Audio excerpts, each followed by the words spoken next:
Welcome to Mindful Leadership, Transforming Lives, with your host, Singh. This is where leadership meets purpose, presence, and passion. In today's fast paced, high pressure world, we face a leadership crisis. Too often, teams are led by managers who lack empathy, clarity, and vision, leaving individuals uninspired, disconnected, and undervalued. But it doesn't have to be this way. Great leadership isn't born, it's built. The end game: empower your leadership, inspire the world. Every week, join me, your host Singh, as we tackle the gaps in leadership and life coaching head on, learning how mindfulness, emotional intelligence, and compassion can redefine success. This isn't just another podcast, it's a mission to fill the void left by ineffective leadership. And it's not just about leadership in business. Life coaching for leaders and new executives is at heart of this journey. Ready to rise above the noise and lead with clarity, purpose, and impact?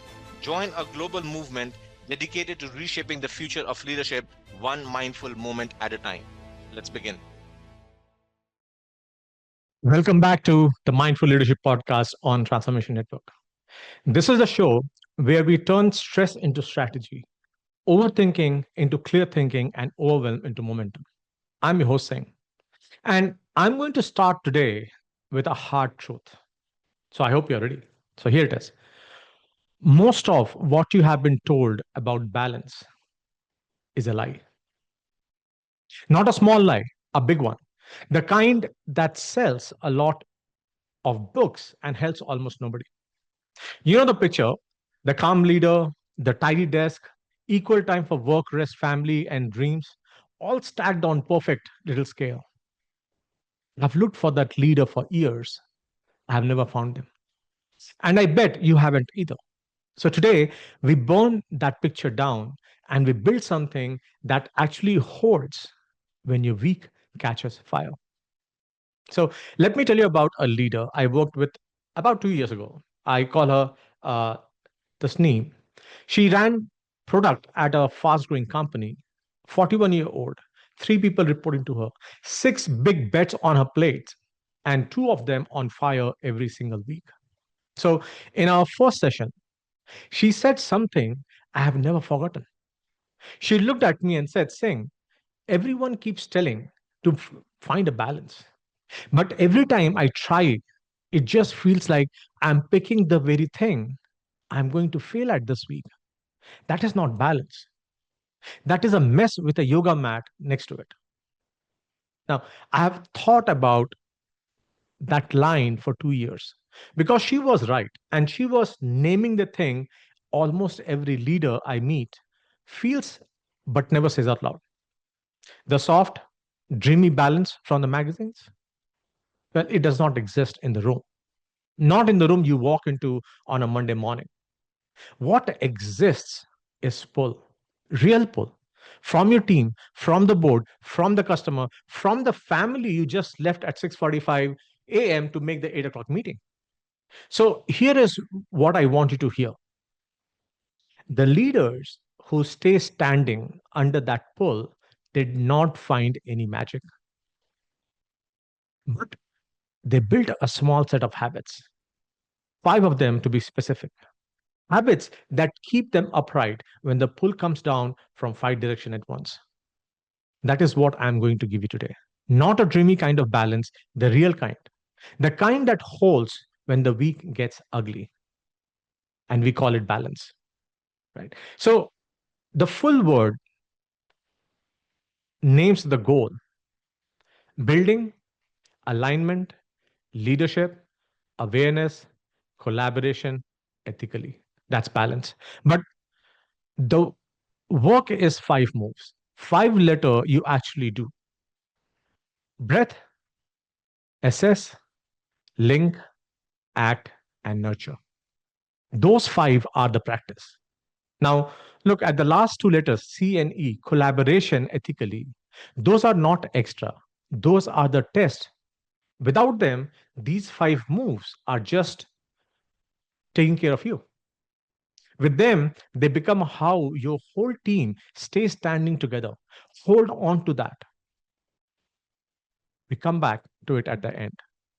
So, before the five moves, let me kill the myth for good. The myth: the most balanced leaders I have ever met do not look balanced. They look strong. They look load bearing. There is a difference. A balanced leader, the magazine kind, right, looks calm all the time. Same face every day. Equal time for everything. I'm telling you straight, that leader is a fantasy sold in airport bookstores. I have read about those leaders. I had never shaken their hand. The real leader I work with do not give equal time to everything. Should not. Some weeks, the launch eats the calendar and the family dinner moves to Sunday. Some weeks, a parent gets sick and the big offside gets pushed. They are not balanced like statue. They are balanced like a person riding a bike. And that is the whole secret. Think about riding a bike. You're never truly still. You're always making tiny moves. A little left, a little right, forward, back. Those tiny moves are what keep you up. If you try to sit perfectly still on a bike, you would fall over. Leading is the same way. Balance is not a still point. Balance is a steady stream of small fixes. I work with a founder. I call him Dave. Once he told me, saying, every time someone tells me to find balance, I want to ask them, balance between what and what? If you cannot name the two ends of the rope, you're balancing anything? You're not. You're just standing in the wind, hoping you don't fall. And he was absolutely right. So let me give you the five fixes that keep your bike upright when the road gets rough. Here we go. So the first move, breathe and begin. It sounds soft, but it is the most powerful one of all. So here's the problem: most weeks do not begin, they just keep going. You stop Friday at 6, you spend the weekend half thinking about Tuesday board prep. By Monday morning, you're already mid fight inside your own head before you walk in the door. So a week with no starting line has no shape. A week with no shape lets the loud stuff beat the important stuff every time. So put a starting line on your week, 10 minutes, even three, long enough to answer three simple questions before anyone asks you anything. One, what is this week really about? Two, what are the two or three things that, if they are done by Friday, will make this a good week? And third, what am I carrying from last week that I need to put down before I can help anyone today? A chief operating officer I worked with, Alicia, she called this her 5 minute Monday coffee book note. No coffee will not help. So get coffee, get notebook. No screens. Three questions, 6 months in, she told me those 5 minutes had reshaped her whole week. Same work, but now did it on purpose instead of just reacting to it. So your move for B, put a real starting line on your week. 5 to 10 minutes before the inbox, before the first meeting, before the first ask, three questions, and then begin. Breathe and begin. Because a week that never started can never be steered. Now, the second, assess your biases. This second move is the one leaders skip the most because when we feel out of balance, we love to blame the outside. Too many demands, too many fires, not enough time. And sometimes this is true. Often it is only half true. The other half is inside you. It is a quiet belief about what counts as real work that is tipping your whole world. Let me give you another real example. A leader I coached, Matthews, was working on 8 hour week, 80 hour, right? 80. He was sure his only choice were quit, higher help, or burnout. So we sat down and walked through his calendar together. About 40 of those hours were work only he could do. The other 40 things he refused to let go of. Meetings he could have skipped, reviews he could have handed off, decisions he was rubber stamping just so he could stay close to the work. Now, his problem was not lack of time. His problem was a bias. A bias, he believed that if he did not touch a decision himself, it would go wrong. Now, that belief, my friends, that belief, not his calendar, was crushing his week. So, every week or two, ask yourself one honest question: what am I treating as important that is actually optional? And what am I treating as optional that is actually critical? See, the honest answer almost always fixes your week before you change a single thing on the outside. So you move for A. Once every 2 weeks, do this audit in writing, 2 columns. Say yes, too big, and one says no, too small. Move three things between them. Assess the bias. Because the weight you carry is not all on your back, some of it in your head. Then the third one, link to your values. Now, this one turns balance from time management into real leadership. Pay attention here, okay? Your week can be tidy, calm, bias free, and still be aimed at wrong things. Balance without values, it just neat drifting. The cyclist is upright, sure, but they are riding away from where they wanted to go. So ask the question almost no leader asks out loud. Of all the things on my calendar this week, which ones match what I say I care about most? Now, when you answer honestly, it can sting because most leaders find their calendar has slowly drifted away from their values, not from not from some one big betrayal, but from 1,000 small yeses that each looked fine on their way on. Now, a leader I worked with, Imani, did this after a brutal quarter. For 3 years, she had said that growing her people was the most important part of her job. So we looked at her calendar and did the audit. She had not had a real one on one with two of them in 11 weeks. Not because she stopped caring, not at all, because the loud stuff quietly ate the one thing she said was the work. So she rebuilt her month around her values. Three things made the cut and became unmovable. The one on ones came back. The fires kept coming, sure, but the fire stopped eating the real work. So you move for L, take your 3 or 4 leadership values, lay them over next week or 2 weeks calendar. Where is the time? If a value cannot find time on your calendar, then in real life, it is not a value yet. It is just a wish. So link to your values, make your calendar tell the truth about what you actually lead by. Now, the fourth one is acting mindfully. So take the inside work and make it visible.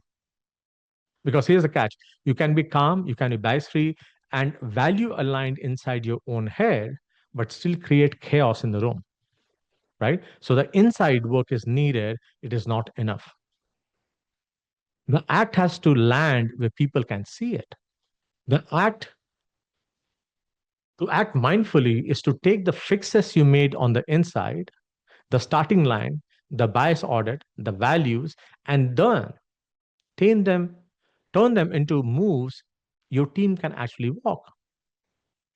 How you open the meeting, how you take bad news, how you give a fast yes or a thoughtful no, how you push back when someone drops the 11th top priority of the quarter on the table. So a leader I coached recently did beautiful inside work, clean Monday routine, honest bias audit, calendar built around values, and his team still said, "Is there feedback?" That he was reactive and hard to read. Why? Because none of his inside work showed up on the outside. He had not changed how he opened the meetings. He had not changed how he answered with a director brought him problem. The inside had moved, the outside had not caught up. So we picked 3 small outside moves. One, open every leadership meeting by saying in one sentence what he wanted the team to focus on that week. When his directors brought problem, ask one question first. What do you want from me here? A decision, a sounding board, or a thinking partner? And when someone pitched a new priority, ask which of the three top things this quarter does this breaks? And 6 weeks later, the feedback read completely different. Same leader, same inside work, different outside move. So your move for A, pick two or three outside acts that show your inside balance. Things your team can feel. Do them on purpose this week. Act mindfully because your team cannot read your mind. They can only read your moves. And then the fifth one is to nurture the outcome. Now, this fifth one is the one that keeps the whole thing aligned. Without it, everything you just built falls apart the first hard week. So here is the pattern I see over and over again.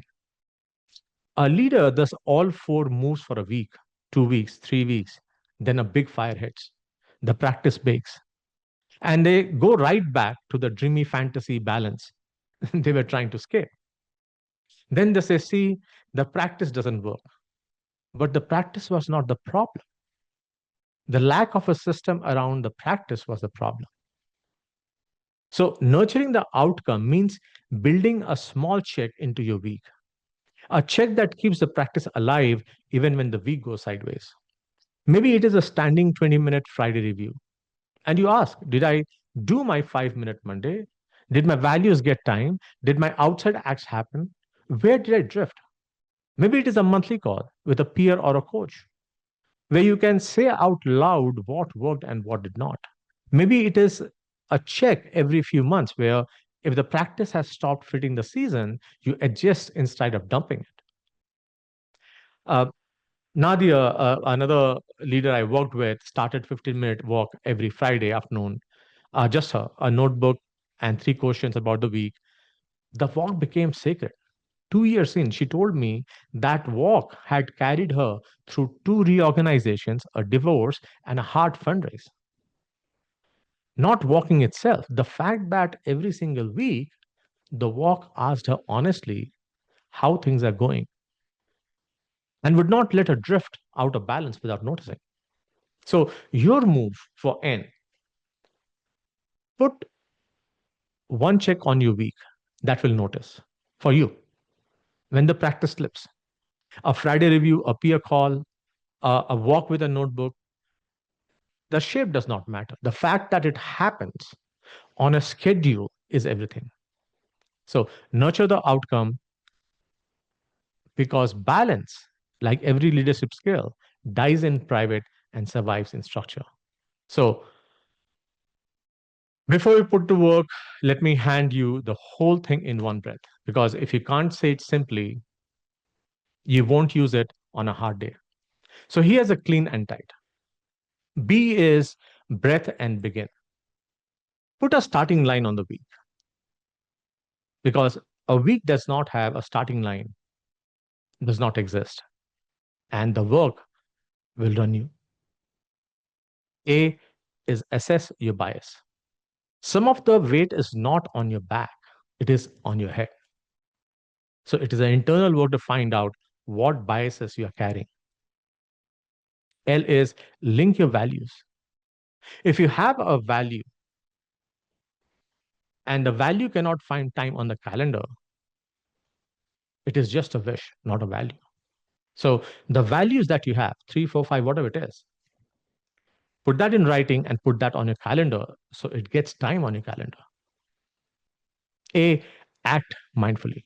Now, your team cannot read your mind, but I promise your team, just like your kids, they read your moves, every move that you do.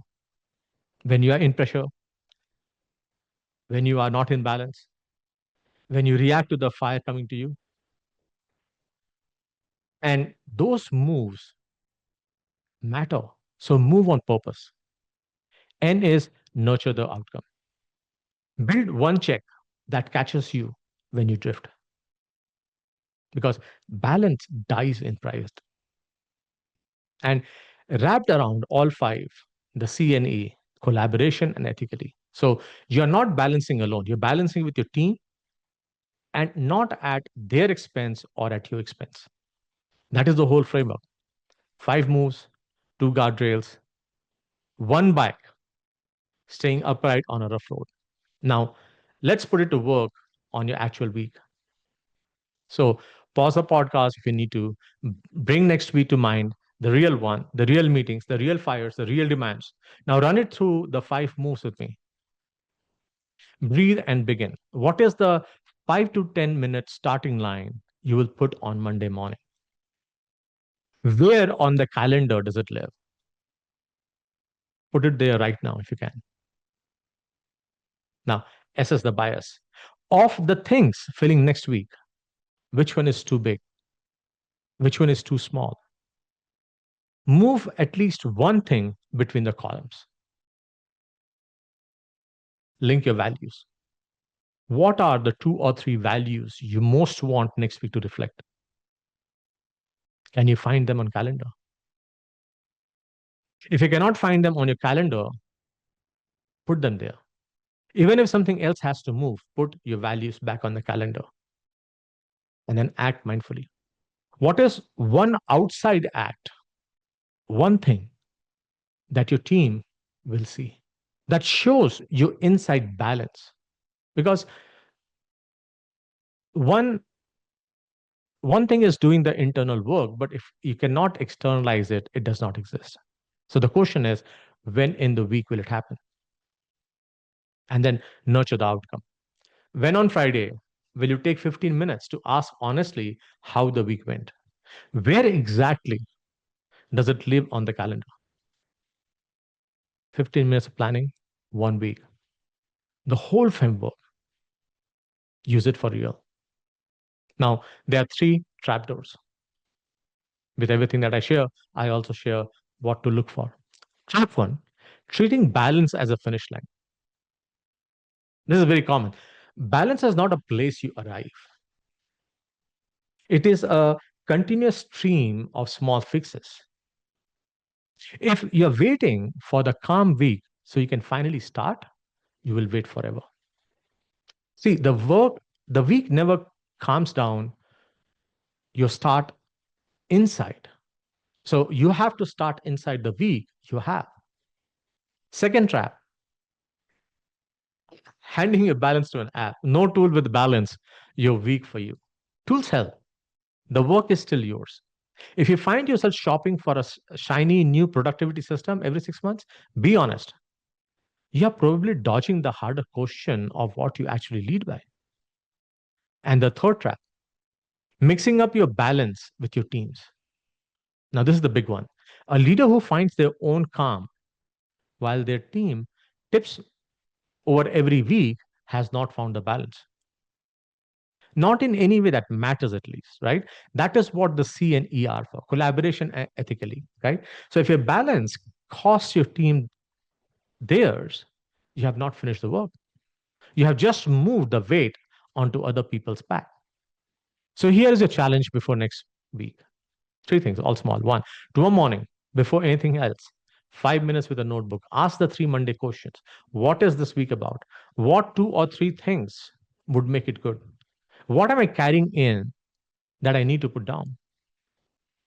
By Wednesday, look at your calendar and find the value with no home on it. Give it a slot. Move something else around. And then Friday afternoon, 50 minutes.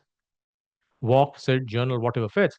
Ask honestly, where did I stay in balance this week? Where did I tip? What do I want to do differently next week?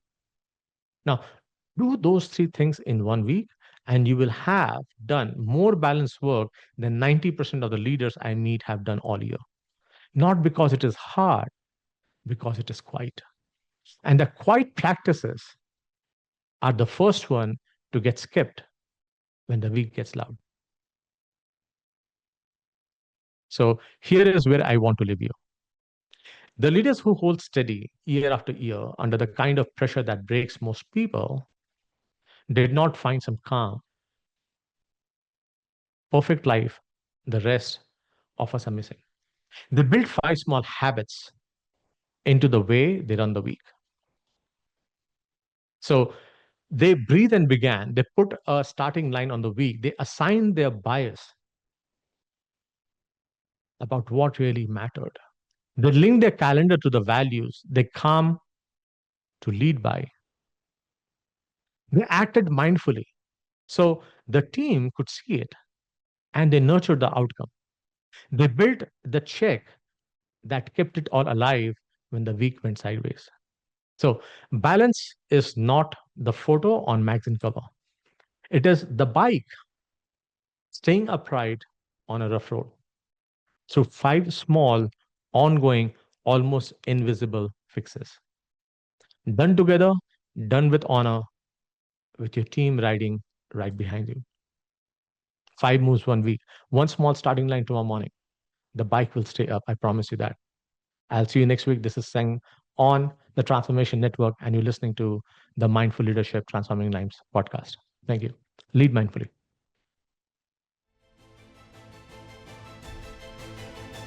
Thank you for watching Mindful Leadership Transforming Lives. With me, your host, Singh. We are honored to have you join us on this journey to explore the transformative power of mindfulness, emotional intelligence, and authentic leadership. Tune in every week on transformationtalkradio.com at noon Pacific on Tuesdays, where we will continue to explore how mindful leadership can create a ripple effect of positive changes in your life and lives of those you influence. This show is dedicated to helping you lead with purpose, presence, and passion. Whether you're navigating the complexities of business, building strong connection with your team, or striving to make a meaningful impact in the world around you. To learn more about the show, access additional resources, or dive deeper, visit singhpowerupcoach.com. Remember, leadership isn't just about what you do, it's about who you are. Let's continue to transform lives together, one mindful moment at a time. See you next week.